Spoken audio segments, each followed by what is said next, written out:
नोटबंदी के फैसले को लेकर संसदीय समिति लगातार सरकार और आरबीआई से सवाल पूछ रही है। सरकार अभी तक ये कह रही थी कि नोटबंदी का फैसला रिजर्व बैंक द्वारा लिया गया था, लेकिन पिछले महीने आरबीआई ने संसदीय पैनल को दी गई अपनी एक रिपोर्ट में ये साफ किया कि 500 और 1000 रुपए के नोटों को वापस लेने का फैसला सरकार का था। वित्त विभाग से जुड़ी वीरप्पा मोइली की अध्यक्षता वाली संसदीय कमेटी में 22 दिसंबर को आरबीआई ने नोटबंदी को लेकर 7 पन्नों का नोट जमा कराया था। इसमें बताया गया है कि सरकार ने 7 नवंबर 2016 को रिजर्व बैंक को सलाह दी कि आतंकवाद की फंडिंग, काले धन और जाली नोटों की समस्या को कम करने के लिए 500 और 1000 रुपए के बड़े नोटों की कानूनी मान्यता वापस ली जा सकती है।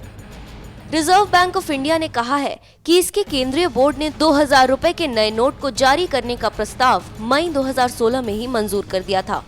हालांकि आरबीआई ने इसमें ये भी बताया कि 2000 रुपए के नोट की मंजूरी के समय 500 और 1000 रुपए के नोट को बंद करने का कोई जिक्र नहीं हुआ था। न ही मई, जुलाई और अगस्त माह में हुई बोर्ड मीटिंग में ये बात रखी गई थी। आरबीआई ने कहा कि सेंट्रल बोर्ड ने विचार विमर्श के बाद पिछले साल 19 मई को 2000 रुपए का नोट जारी करने का प्रस्ताव मंजूर किया था।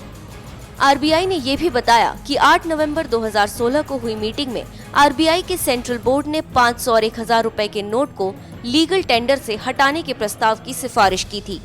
हालांकि आरबीआई ने 8 नवंबर को हुई इस मीटिंग के समय का खुलासा नहीं किया।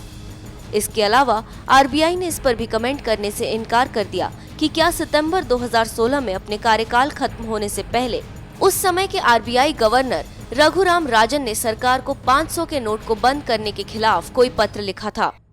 ऐसे में ये तो साफ हो गया कि मई 2016 से ही नए नोट छप रहे थे, लेकिन 8 नवंबर तक सरकार के खजाने में पर्याप्त नोट नहीं आए थे, जिस वजह से लोगों को दिक्कत हुई। एनएमएफ न्यूज की रिपोर्ट।